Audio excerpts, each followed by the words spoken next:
Bonjour, aujourd'hui on va construire des immeubles, acheter des terrains et détruire nos immeubles, comme ça on en reconstruit les plus beaux dans New York 1901.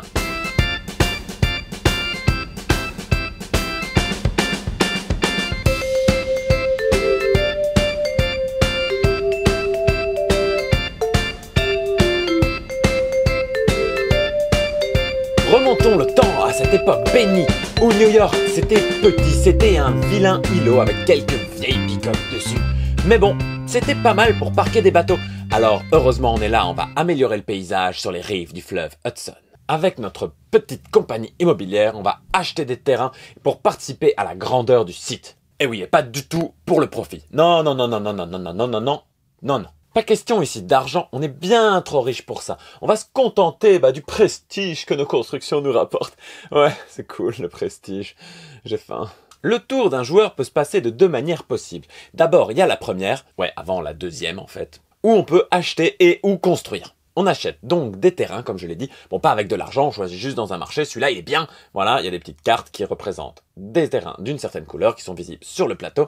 Et on va placer un de nos petits ouvriers et le mettre sur notre petit terrain qu'on a acheté. En gros, c'est tellement pas cher que pour nous, c'est gratuit. Puis, si on a assez d'espace, on va pouvoir placer un de nos bâtiments. Alors là, on en a toute une tripotée. Ils n'ont pas d'effets spéciaux ou de trucs ou de machins qui font un effet cool et tout. C'est juste des bâtiments qu'on va mettre pour remplir. Ils ont la forme de pièces de Tetris, parce que les pièces de Tetris, ça s'emboîte. Et au fur et à mesure de la partie, on va pouvoir en débloquer qui rapportent plus de points, qui sont plus beaux, plus grands et plus cool. De nouveau, construire des bâtiments, c'est gratuit. Ces ouvriers du bâtiment, ils sont jamais assez nombreux, mais ils bossent pour des cacahuètes. L'autre option pour notre tour, oui, maintenant c'est la deuxième qui est après la première. C'est détruire quelque chose et puis reconstruire. Alors j'ai bien dit et parce que ça va pas quoi. On peut pas détruire des trucs dans Manhattan et pas reconstruire. Ça laisse des trous dans la ligne de vue de la ville. Et quand on est sur la Statue de la Liberté en tant que touriste et qu'il y a des trous dans la ligne de vue de la ville, ça va pas. Non, ça va pas. De nouveau, on perd pas de points, on dépense pas d'argent. On va juste essayer de reconstruire un bâtiment qui est plus beau, plus grand, plus voyant, plus impressionnant et qui vaut encore plus de points. Vu que c'est plus beau, plus voyant et plus grand. Bon, il y a bien des cartes qui nous donnent un petit peu des différences de notre tour, de genre on a une action en plus en fait. Par exemple, on peut construire 2 bâtiments, yes, ou alors prendre 2 cartes de terrain et mettre 2 petits ouvriers du bâtiment.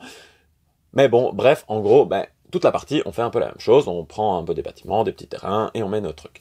Très simple, très très efficace. Ah si, pour plus de subtilité, il y a des bâtiments historiques, des vrais monuments qui existent vraiment dans la ville de New York, qui existent peut-être plus, j'en sais rien, mais qui en gros sont vraiment énormes, magnifiques et vachement durs à placer sur le plateau. Du coup, il va falloir anticiper, viser un des bâtiments, essayer vraiment de construire une parcelle pour pouvoir ensuite, bram, la démolir et mettre un des super méga bâtiments historiques de la mort dessus. Sauf que, en général, quelqu'un d'autre voudra faire exactement la même chose et du coup, on devra prendre le méga bâtiment historique tout pourri. C'est la vie. Ces bâtiments historiques, c'est des vrais bâtiments historiques. Du coup, on apprend en jouant. Wouhou, youpi! Il y a aussi des rues à la mode pour la durée de la partie, qui sont des vraies rues, qui sont vraiment à la mode. Et du coup, on apprend de nouveau encore un truc intéressant. Du coup, on avance à travers les tours, en se sentant riche et en se sentant puissant et juste limité par cette putain de petite île où il y a vraiment pas assez de place. Non, c'est vraiment trop petit. Et on remplit la presqu'île de nos belles architectures. On a même un personnage comme ça, on se sent vraiment vivre l'époque, vivre l'instant, vivre le rêve américain. Ouais. Bon, après le personnage, il sert à rien. En gros, c'est juste pour savoir de quelle couleur on est, comme ça on comprend pas nos bâtiments avec les autres. Le hasard, il est uniquement présent dans le choix des terrains qu'on va pouvoir construire. Alors, c'est pas hyper prépondérant, mais c'est quand même des fois vachement frustrant là, quand tu sais qu'il te manque juste cette petite parcelle de terrain, la miniature, juste là, et qu'elle ne sort jamais, et que du coup tu peux pas construire ton putain d'énorme bâtiment légendaire historique de la mort, et que du coup il te file sous le nez, c'est un peu rude. C'est un peu rude des fois, on sent que ça nous prend à la gorge comme ça, que le monde de l'immobilier à Manhattan, c'était dur quoi. Bon après c'est pas si grave, il faut juste savoir changer de plan, et si finalement notre plan marche, tant mieux. Mais on aura fait autre chose en attendant, au lieu de juste s'acharner à être triste. Bon allez, sur ce, je dois aller construire un bâtiment de 1000 mètres à Bruxelles. Ouais, j'ai les moyens, non?